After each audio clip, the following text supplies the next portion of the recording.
পাকিস্তানে দুইটি ভিন্ন বোমা হামলায় ১২ জন পাকিস্তানি সৈনিক নিহত হয়।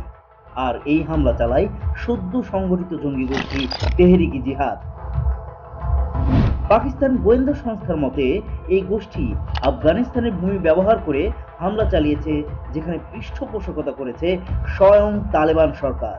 অথচ কয়েক বছর পূর্বেও পাকিস্তান এবং তালেবানের সম্পর্ক ছিল ভাইয়ের মতো। এই ঘটনার প্রতিক্রিয়া স্বরূপ 15 জুলাই 2023 সামাজিক যোগাযোগ মাধ্যম টুইটারে একটা পোস্ট করেন পাকিস্তানের স্বরাষ্ট্রমন্ত্রী রানা সানাউল্লাহ। টুইটে তিনি বলেন, তালেবান দোহা এগ্রিমেন্ট পালন করছে না। বলে রাখা ভালো, দোহা এগ্রিমেন্টে তালেবান প্রতিশ্রুতি দেয় যে তারা তাদের ভূমি ব্যবহার করে আমেরিকা ও এর মিত্রদের ক্ষতি সাধন করবে না। এর পাশাপাশি সানাউল্লাহ আরও বলেন, তেহরিকি তালেবান আফগানিস্তানের ভূমি ব্যবহার করে পাকিস্তানের ক্ষতি করেছে এবং এই রকম কর্মকাণ্ড চালালে পাকিস্তান তার সর্বশক্তি প্রয়োগ করে হলেও তার নাগরিক ও দেশকে রক্ষা করবে। এই টুইটের পরে তালেবান আর পাকিস্তানের দ্বন্দ্ব আরও প্রকট হলো। তাহলে কি তালেবান সত্যি সত্যি পাকিস্তানকে ভাঙতে চায়? ভাই ভাই সম্পর্কে কি তাহলে ইতি ঘটতে চলেছে? আর চীন ও আমেরিকা কাকে সাপোর্ট করছে এই ঘটনায়? দেখুন আজকের ভিডিওতে।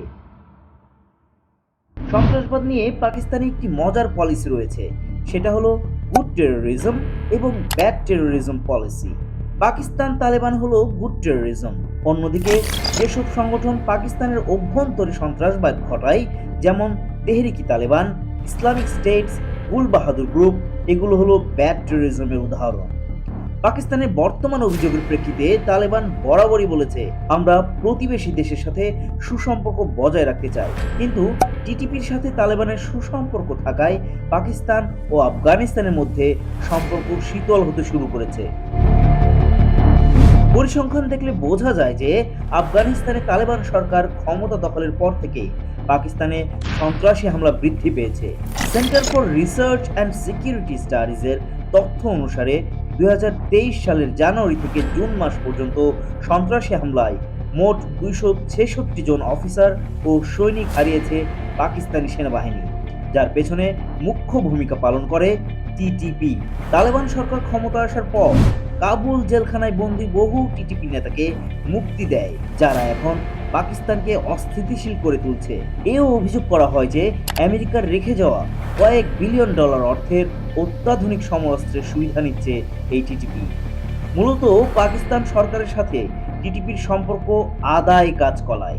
টিটিপি পাকিস্তানের তালেবান মডেলে সরকার গঠন করতে চায়, পুরো পাকিস্তানকে শরিয়া আইনে পরিচালিত করতে চায়, যা পাকিস্তান সামরিক বাহিনী মোটেও চায় না। ফলে এতটুকু আলোচনা থেকে বলা যায় যে তালেবান নয়, বরং টিটিপি ভাঙতে চায় পাকিস্তানকে। আর এই সংগঠনের জন্যই ভ্রাতৃপ্রতিম দেশ দুটোর মধ্যে দ্বন্দ্ব চলমান, যদিও তালেবানদের দোষ মোটেও অগ্রাহ্য করা যায় না। আমেরিকা বরাবরই পাকিস্তানের পক্ষে, এমনকি সাম্প্রতিক সময়ে এই দেশটিতে বৈদেশিক সহায়তা বৃদ্ধি করেছে ইউএসএ। কিন্তু এখানে আসল খেলাটা খেলতে চায় না। কিভাবে তা জানতে হলে চোখ রাখুন বিবিসিএস এর পর্দায়। ভিডিওটি ভালো লাগলে লাইক করুন, আপনার কোনো মতামত থাকলে কমেন্টে জানাতে পারেন। এছাড়াও ডেসক্রিপশনে দেওয়া লিঙ্কের মাধ্যমে ফেসবুকে যুক্ত হতে পারেন আমাদের সাথে। আন্তর্জাতিক রাজনীতি নিয়ে এইরকম বিশ্লেষণধর্মী ভিডিও দেখতে আমাদের চ্যানেলকে সাবস্ক্রাইব করে আমাদের সাথেই থাকুন।